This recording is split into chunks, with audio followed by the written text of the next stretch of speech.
Hi, I'm Waifu, and this is Scooby-Doo Night of 100 Frights. Any percent? And to start off, we're going to watch some of the glorious cutscenes from this game to give a little context to the You story. smell that salty sea air, Scoob? You know what that means, buddy. Yeah. Seafood! Fried clams! Runa fish! Cracked crabs! Runa salad! Jumbo shrimp! Runa sushi! All right, you two. Don't forget the real reason we're here. Lobster bisque! No, silly. We're here to solve a mystery. Aw. My friend Holly says there's strange goings-on up here at her family home, Mystic Manor. Who? And she could really use our help. Look, there she is now. Hey, Holly. Hey, Daphne. I'm so glad you could make it. And you must be Freddy, Velma, Shaggy, and Scooby-Doo. Wow, the whole gang.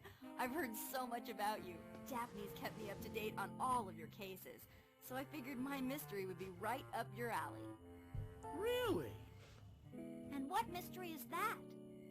It's my uncle, the famous inventor, Professor Alexander Graham. He was just about to unveil some new top-secret invention when he disappeared without a trace. No one saw him leave Mystic Manor, and no one will help me search the premises. Don't tell me. Because it's haunted, right? Yeah, Shaggy. How'd you know? Because it's always haunted. Jeepers. Don't worry, Holly. We'll help you look around. You said it, Daphne. We're not afraid. Right, gang? Wrong. Well, like me and Scoob have seen this show before. You guys can go poking around scaring up some spooksters, but we're staying right here in the old mystery machine. Only ghost-free environments for us. Rip roastery is the way to be. Okay, you scaredy cats. Stay here if you want. Come on, guys. See you later. You know, Scoob, I could really go for a Ruby snack. You read my mind, pal. Yeah, or maybe my stomach. Well, what do you know? Scooby snacks. Hey there, Scoob. Wait up. Leave some for me. Something smells fishy here. Not fishy, pal. Scooby snacky. Raggy, wait! Gee, Scoob, it's not like they got your name all over them.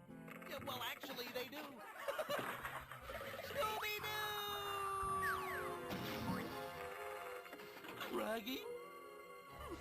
I'm all alone. Oh. So yeah, this is Scooby-Doo Night of 100 Frights. It's a 3D platformer, Metroidvania-esque game for the GameCube and the PS2 and the original Xbox. It's amazing. Obviously, you can tell from that cinematic masterpiece. What we're going to do here is we're basically going to start going into the tutorial area to collect a whole bunch of Scooby snacks. And that's because this game, like a Metroidvania, it has a lot of blockades in our path. And the main one that we have to try to avoid during the speedrun are the snack gates, which literally gate your progress if you don't have enough Scooby snacks. So we need to collect, I believe it's probably 50 Scooby snacks for the first snack gate so we can go into the mansion.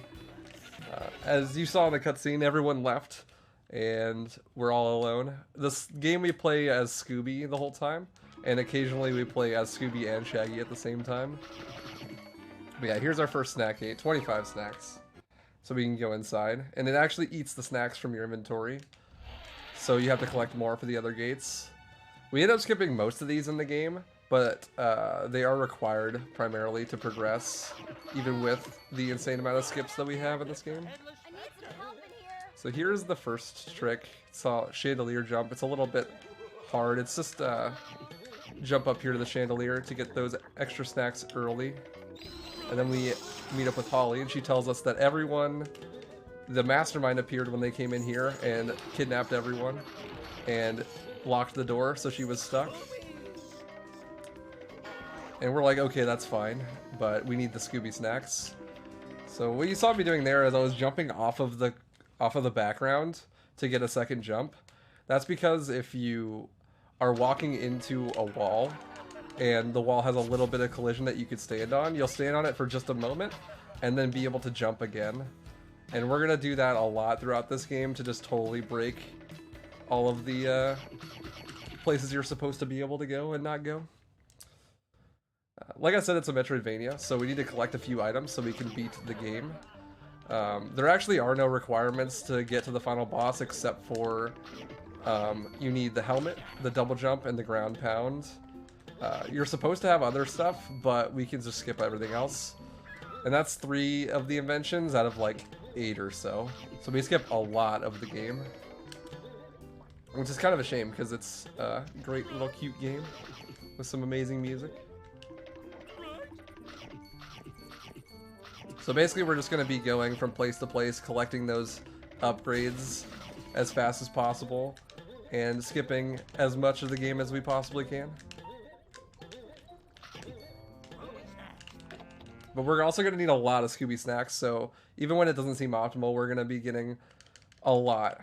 Because otherwise we'll get to the end of the game and get to the last snack gate and not have enough snacks, which means we'll have to backtrack to get more, which is really slow. Hey, look, it's Shaggy. This is one of the sections where Shaggy's going to help us out. We're going to toss him up in the air to get some snacks and swing on his legs. This game is full of corny one-liners. It's amazing.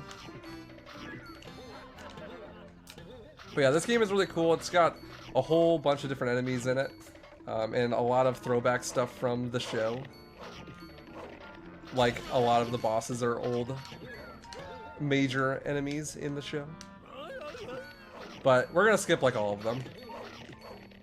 The only boss we fight in the speedrun is the final boss, which is original to this game, actually. So there's our second snack gate, and we're well on our way to getting the first upgrade, the double jump. The double jump is like totally gonna break the game. So here, there's this black sticky tar that I'm walking on. This stuff you can't run or jump on unless you have the galoshes, which you get the galoshes by beating the Black Knight. Oh, nice. By beating the Black Knight in the mansion section, but we actually end up skipping the entirety of the mansion section and never get the galoshes. So we just have to deal with this at the moment. So there I jumped as soon as I entered the room. That's, I believe, a 1-frame trick. As soon as you enter the room, if you jump on the first frame, you're able to jump on the tar, even though you're not normally able to. Saves a little bit of time. But here you're going to see me jumping along the side objects. For whatever reason, everything in this game that is a 3D model has collision. Even the stuff like in the way out background. And we're just gonna use that to our advantage to skip a whole bunch of stuff. Like that ship way back there, if you could get to it, it has collision and you can jump on it.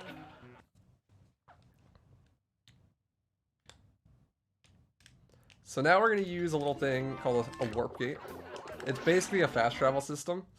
We're gonna use a couple of these in the run. It's gonna save us from doing a lot of backtracking.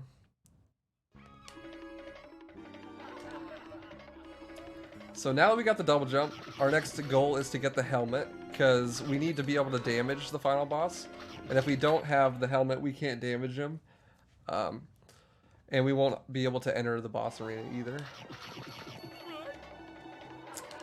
So right now we're just heading to that helmet, which is quite far into the Hedge section. This game is broken up into 3 major sections, or 4 I guess. There's the mansion, the secret lab, and the graveyard / hedge maze, as well as the ship and pier area. And each upgrade is certain distances within each section. For example, the helmet is near the end of the graveyard section.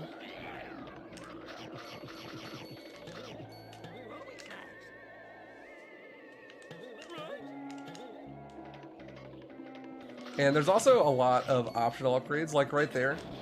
Don Knotts, the groundskeeper, who we find very suspicious, has a special ability there called Lampshade and Slippers, which basically lets you stealth past enemies, but that's really slow, so we don't get it.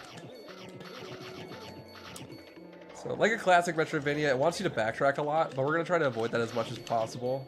So to get a whole bunch of snacks here, we're just going to jump off of that weird collision on the wall to get to an area that we're not supposed to be in yet. This isn't really a huge sequence break, all that's here is snacks, but being able to collect a lot of snacks really is super important, because we're going to skip a lot of the game.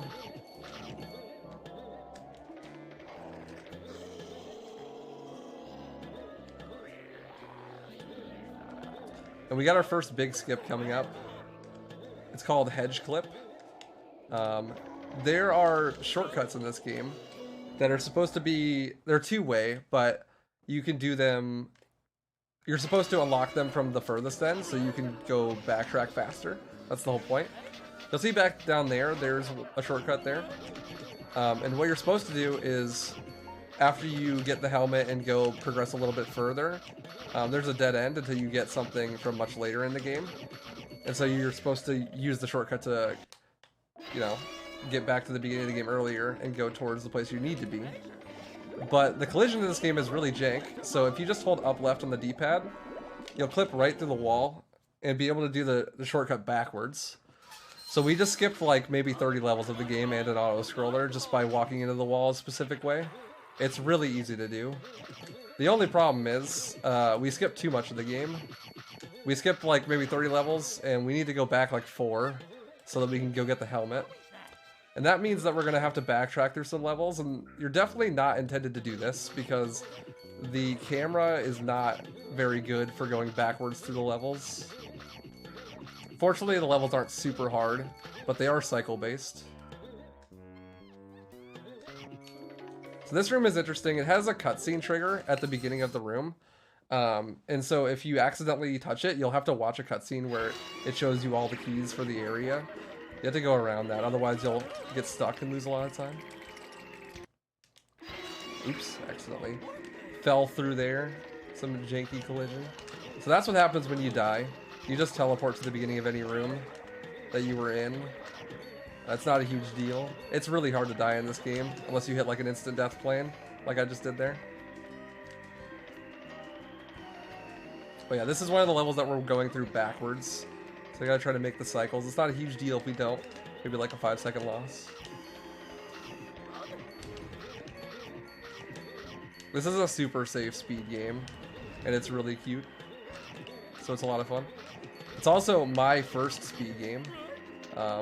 Watching GDQs and stuff, I had assumed that most people speedrun like platformers and such, and this is my favorite 3D platformer, so I decided I'd start with this. It's a great game casually. It may look pretty jank, but it's actually a really good game.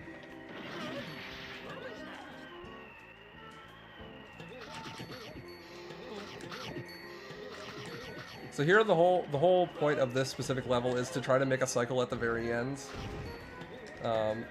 We want to be able to do a Hail Mary jump here and get all the way over here. Nice. Made it.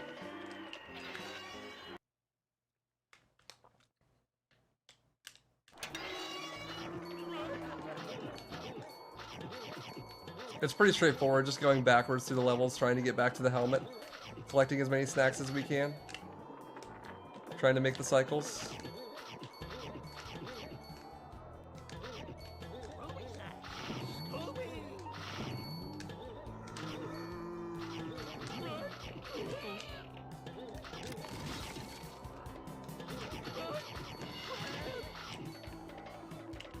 The sound effects in this game are actually phenomenal. They're really entertaining in themselves. And some of the enemies are really funny, like that fish monster there, who will scare us tremendously later on if we mess up.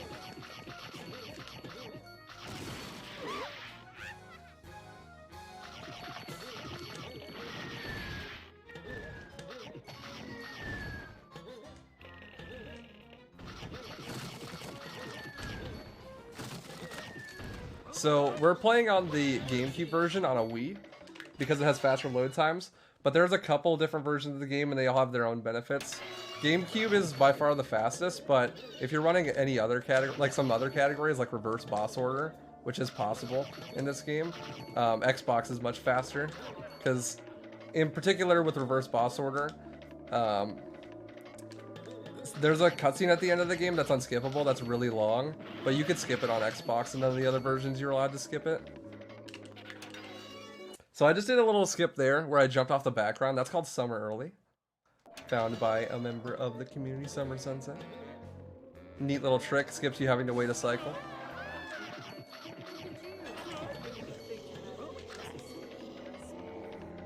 So here we're finally at the level where we're gonna collect the helmet. So we just gotta climb to the top of this little mountain here. It's a little bit jank, so we gotta be careful, especially because our respawn point is way back there. So if we fall off here, we instantly die, which is a lot of time loss.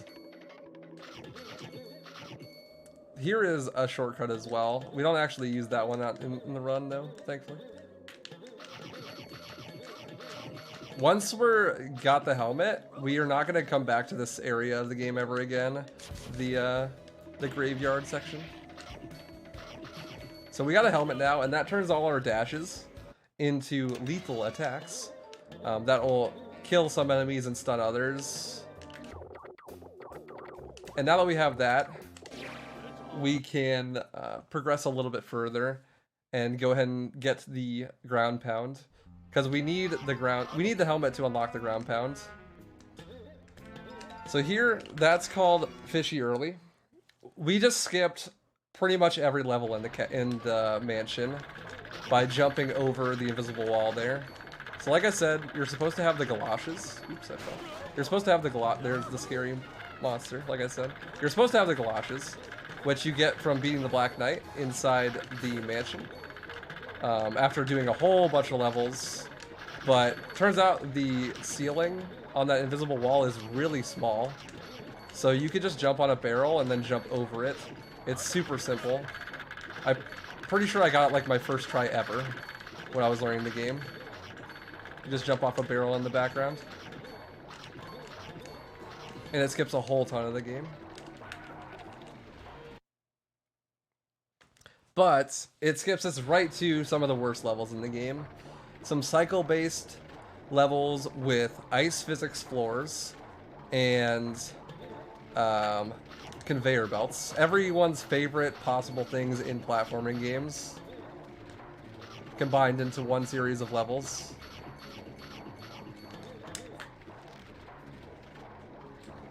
So this is one of the key levels.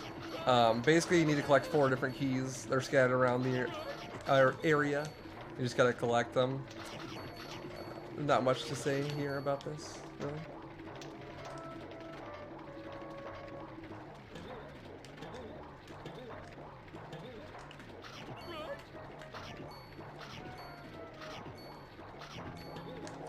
So this game is like pretty straightforward when it comes to the speedrun. We do skip a lot of the game, but all the skips are really easy, except for one skip at the very end.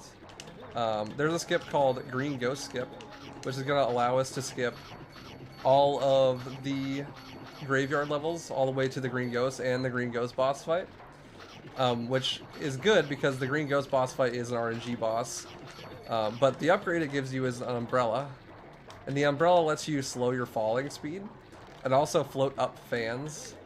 So we're going to have to scale up a vertical room later on in the run, and it's definitely the hardest trick in the game. Oh, I could have done a cycle skip there, but I missed it. It's okay.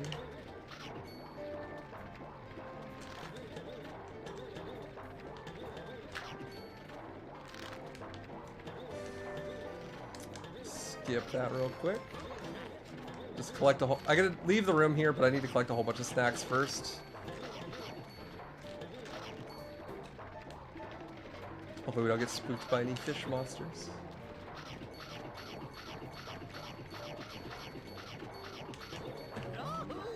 Yahoo! So you may have seen in the background of some of the levels, particularly in the first one, or right here, way back there in the left, that's a monster token. In this category, we don't collect any of them, but they're basically just a bonus collectible that when you go to the monster gallery, give you some extra info and some trivia questions about the monsters that appear in the game. Stuff about like what episode they appear in and whatnot. It's really cool, and they have their own category where you collect all of the monster tokens, which is a really cool category as well. You get to see a lot more of the game in that category. So here's our next big snack gate. We need to have a lot more than required because the more you progress through the game, the more the snack gates are going to increase in value. This happens sometimes with my copy. It's not a big deal. I just got to re-enter it and it'll load fine.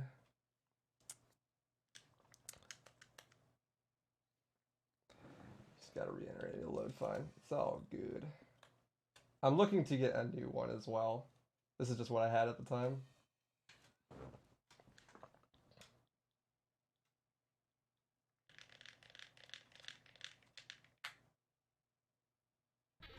There we go. Perfect.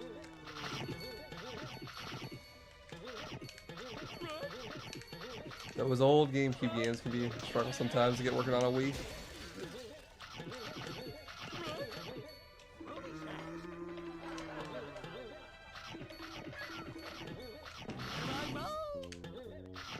So now we're gonna head over, try to get the ground pound, like I said. And there's a cool little skip coming up. It's a cutscene skip. There's not many cutscenes in this game, but the ones that are there are pretty annoying. It's not that long, but there's a neat little trick to skip it. If you die while the cutscene is playing, then it'll respawn you right away, and the cutscene just interrupts itself. But what happens is that you actually lose all of your HUD, so I don't get to see my snack count, or how many health I have. So I'm just gonna yeet off the edge here and skip the cutscene. But yeah, now I have no idea what my snack count is or my health. Thankfully, it's not a big deal. Pretty weird though, and like, gets a little bit of a vignette as well. Like it thinks you're still in the cutscene or something.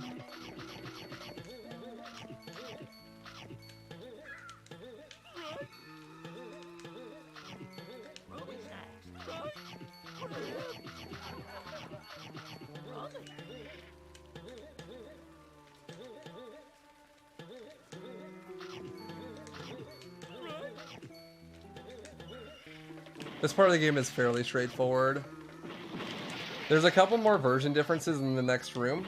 One of the main reasons that GameCube is the fastest as well is there's going to be a bunch of snack box that are in different locations depending on what version you're playing. So in the PS2 version, these snack boxes are going to be way up in the air. But in the GameCube version, they're like really close to the ground, which makes it actually possible to get them all in one cycle and to be fast. But in the PS2 version, they're way up in the air and makes this room like significantly slower. Nice. Oops. I got hit, so I kind of missed the cycle. All good. Just gotta run it back real quick.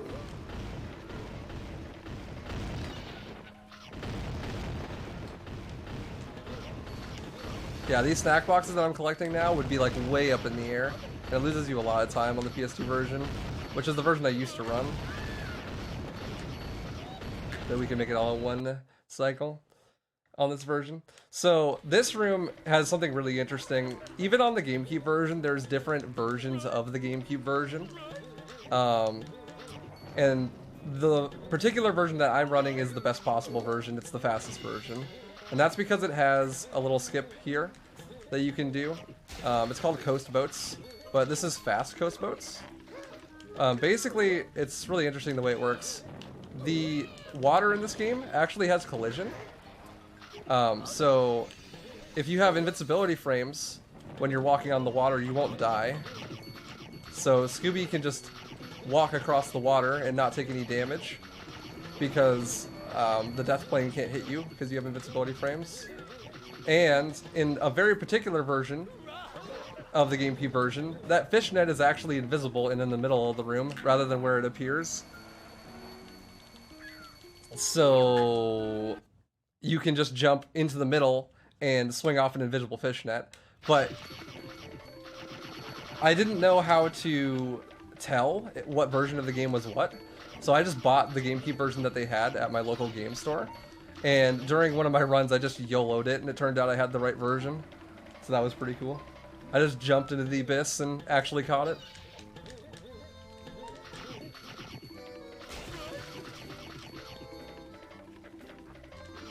So now we're just collecting a bit more snacks, and we're just about to collect the ground pound, which is the last thing we're going to need. And then we can just skip right to the end of the game. So, that's going to be neat. First, we got to do a little bit of chase section, though. Scooby-Doo is the original Uncharted series.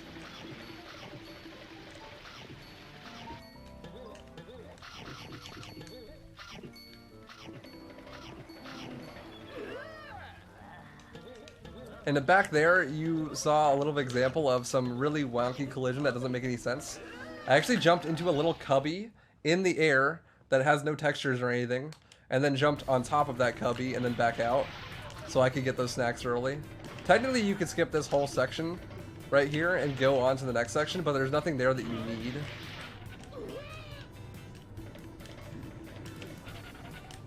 So inside that thing that's going up in the elevator is the ground pound invention. And we need that, so we gotta race it to the top. You can actually go too slow and make it so that it comes all the way back down. You have to hit the button again, but that should never ever happen in the speedrun. Ideally, you beat it to the top before the door even opens, which should be decently easy if you don't keep hitting all the enemies.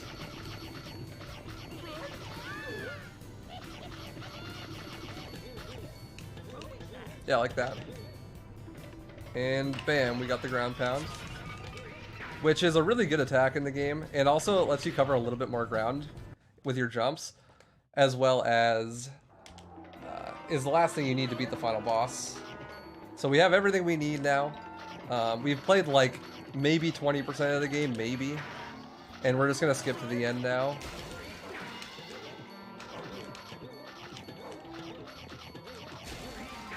There actually is a percent counter on the save files in this game as well, so you could do a true 100% and collect all the snacks. That's a really cool category. It's a bit long though.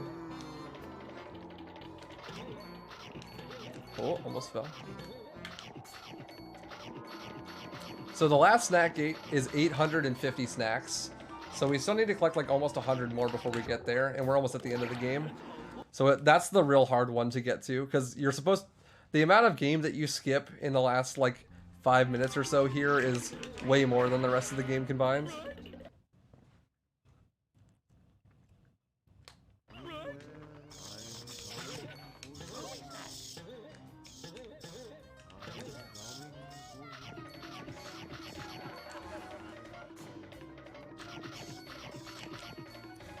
So now we're near the end of the game. That shortcut is definitely intended by the devs, but some ones that we're going to take in the next few rooms here are certainly not.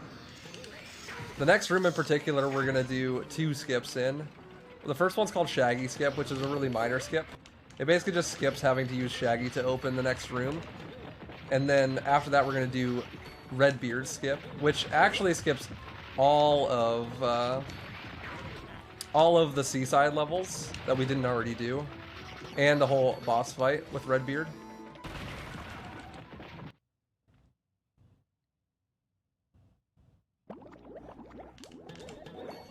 First, we need to collect 3 keys so we can get into the area where Shaggy's being held.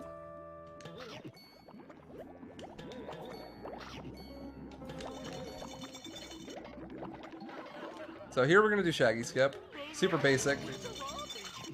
Kill the zombie. And then that key up there we need to grab, but we could just use some janky collision to jump off of it and get that key. Jumping a bit too early. And then now we're gonna do Redbeard Skip. So this room right here, you're supposed to go here and then be like, oh, I can't do this yet, and go fight Redbeard. And when you fight Redbeard, you get an invention called the Bubbles. And some bats will spawn in this room. And you're supposed to use the bats and the Bubbles invention to scale this room, but you could just use the janky collision. And now we have GGS, or Green Ghost Skip, which is by far the hardest thing in the game. Basically, this is the part of the game where you're supposed to have the umbrella invention from the Green Ghost. And you're supposed to use that umbrella to fly up this fan and get to the secret lab where the end of the game is.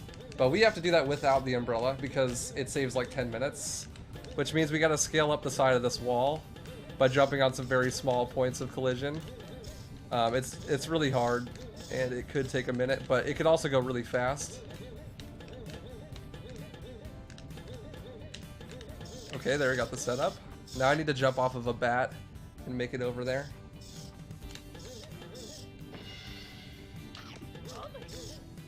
Oh, I missed. That's fine. You could just keep trying, and if you mess it up too much, you can just reset the room. That was unfortunate, though. I thought that was going to be really good. This is the only thing in the run that could like cost you a lot of time, is if Green Ghost Skip doesn't go well. But thankfully the run is really short, so it won't matter that much. Ah, come on.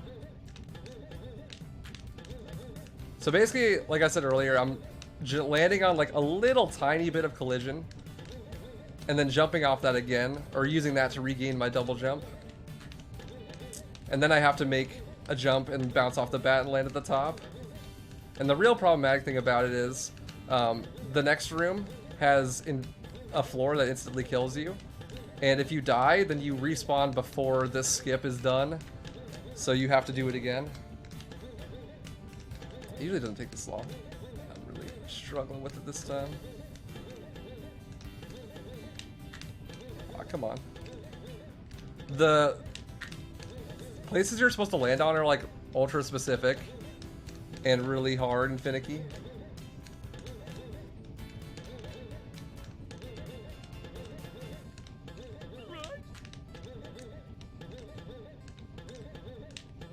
There we go. Back to the top. There we go. Okay, yeah, so this room is the scary part. After you already did the skip, if you touch the floor, you'll instantly die, which is a big yikes. So we gotta try to avoid that. And you'll have to redo the skip, which as you can see is really hard. Just be a little bit extra safe here. Nice. And my snack gun is really good too. That's the big hard skip in the game. It's a real big run killer. But even like if you mess it up, it's not that long a run. So it's the big skip, but it's not the hard the last skip. There's a couple other skips. This is called Lido Skip. It's a really cool skip. Basically, you have to do one wall jump, but the trick with this one is you can't see anything. You have to jump on top of the collision on top of the door, and then the collision on top of that, and then wall jump off of some collision that you can't see to get to the last snack gate of the run. And so now that we got that, we don't need snacks anymore. We just gotta save Shaggy and then beat the final boss.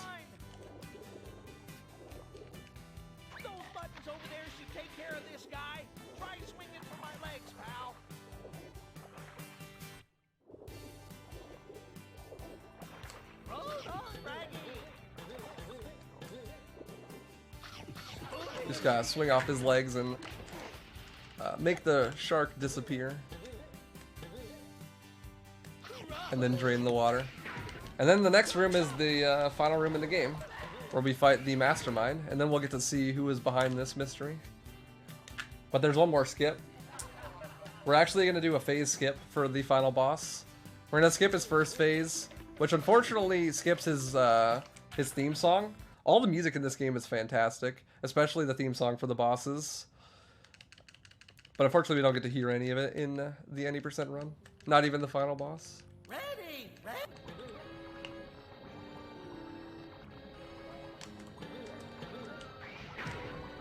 So what we're going to do is we're going to clip through the wall into the boss arena by doing the same thing we did with Hedge clip earlier, by just holding up right on the D-pad and charging into the wall. And it's going to get us right into the wall and clip into the arena. But there's a couple things that are a downside to this.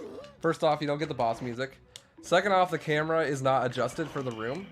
So if you back up too far, then the camera will go through the wall and you can't see anything. But it's a super simple boss fight.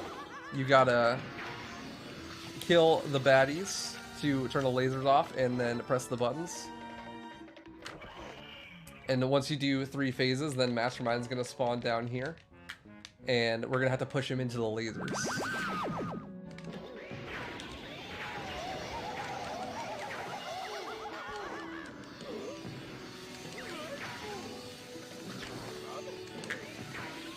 And where the Mastermind spawns is RNG.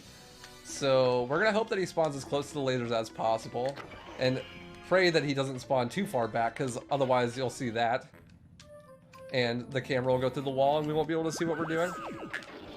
So let's see where he teleports. And time is on when he hits the lasers and starts freaking out.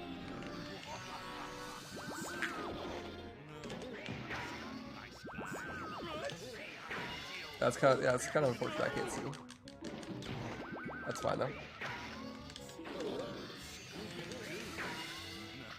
So we need both the helmet and the ground pound to be able to knock this dude around and hit the buttons. And that's time. GG. That was a pretty decent Mastermind fight. And now we get one of the best cutscenes in gaming history. I went ahead and played the intro cutscene because if I was going to run this as a marathon, I would want to watch the intro cutscene and the final cutscene if possible. It's not a necessity. It's still like an interesting and cool run without that, but I think it's really cool to get the whole Scooby-Doo mystery aspect, you know, introduced to the characters and then see who the mastermind behind it all was. To the bottom of this mystery. Come on, gang. Let's see who the mastermind really is. Wait, Fred. Like I think I know who this guy really is. It's that spooky groundskeeper, right? Oh, yeah, that's right. Blame the spooky groundskeeper. It's always the spooky groundskeeper. What do you people have against groundskeepers? Some detectives. Why don't you just say the butler did it? But no, it's always got to be the groundskeeper, don't it? Anytime some ghost scares somebody off a well-kept lawn, it's just got to be the groundskeeper. Like we couldn't just put up a sign that says, keep off the grass. Nah, I'll just get myself a big old rubber monster suit. As I was saying, let's see who the mastermind really is. It's Professor Alexander Graham! Oh, me? Oh, my. Uncle Alexander? I don't believe it. I knew it all the time. Something just doesn't add up. If you ask me, someone's playing a nasty trick. A trick of the light. Wow! That was just another hologram. Holly, what are you doing there? Zoinks! But Holly's right. Wrong, Shaggy. That Holly was just another hologram. The real Holly has been the mastermind the entire time. Think about the clues. Remember how Holly said she followed all of our cases? Only she'd know enough about our old foes to program holograms of them. And I noticed how she passed through that rail near the secret lab. By setting up a hologram of herself when the mastermind was around, she'd have the perfect alibi. But what I don't get is how she got the professor here. In a mastermind costume, no less. Well, that's simple. She used my patent-pending, dressed for supper, suck you upper. I spent so much time in the lab that I built a device that could get me dressed and to the front door in seconds. That way I can... Be on time to pay the pizza delivery man. Exactly. Ruthie! Holly must have used it to get here ahead of us and switch places with her uncle. who she'd already stuffed up there. It was very uncomfortable, let me tell you. Like, and don't forget the most important clue of all. Hologram. Get it? Hologram. Hi, kill me. It was so obvious. But why, Holly? Why go through all of this? You guys would have caught my uncle, and when he was sent to jail, I'd steal his super hologram invention and claim I came up with it myself. I would have made a fortune, too. Well, it was a good plan. Yeah, and I would have gotten away with it, too, if not for you meddling kids and your pesky dog. Huh? Here, Professor, let me help you. Oh, thank you, kids. I don't know how to repay you. Well, all these fiddles are a great start. Hey! Scooby-Dooby-Doo!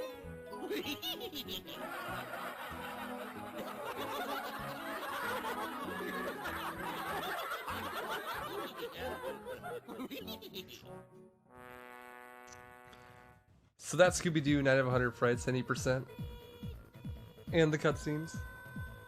Now we get a banger to go out on. Thank you for watching.